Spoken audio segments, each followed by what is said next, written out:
The West's view of Islam has been shaped by centuries of interaction. This interaction has not always been positive. From the Crusades to colonialism, there have been periods of conflict and mistrust. These historical events have colored Western perceptions of Islam. Some Westerners view Islam through the lens of extremism. They see it as a religion that is incompatible with Western values. This view is often fueled by media portrayals and political rhetoric. However, this is a very narrow and inaccurate view of Islam. It is important to remember that Islam is a diverse religion with over 1.8 billion followers worldwide. To say that all Muslims hold the same beliefs or behave in the same way is simply untrue.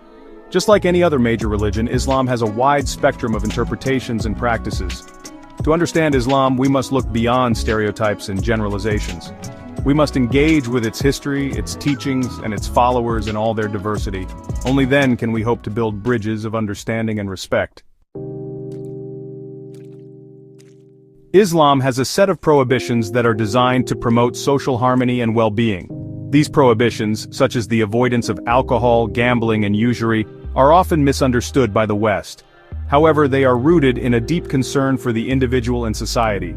For example, alcohol is prohibited in Islam because of its intoxicating effects. Alcohol consumption can lead to addiction, health problems, and social ills such as violence and crime. Islam seeks to protect individuals and communities from these harms. Gambling is also forbidden in Islam because it is seen as a form of exploitation. It encourages greed and can lead to financial ruin. Islam teaches that wealth should be earned through honest means and used for the benefit of oneself and others. Usury, the practice of lending money at exorbitant interest rates, is strictly prohibited in Islam.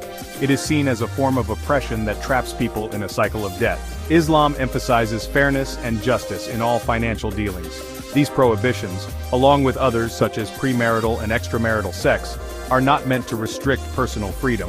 Instead, they aim to guide individuals towards a path of righteousness and create a more just and equitable society. The Islamic prohibitions on alcohol, gambling, and usury often clash with the principles of capitalism. These industries generate trillions of dollars in revenue globally. The Islamic stance against these practices represents a direct challenge to this economic model. For some in the West, this clash is seen as a threat. They argue that Islam is incompatible with a free market economy. They view Islamic finance, which prohibits interest, as inefficient and impractical. This economic friction can contribute to negative perceptions of Islam. Furthermore, some political figures exploit these fears for their own gain. They portray Islam as a threat to Western economic interests. They use this rhetoric to justify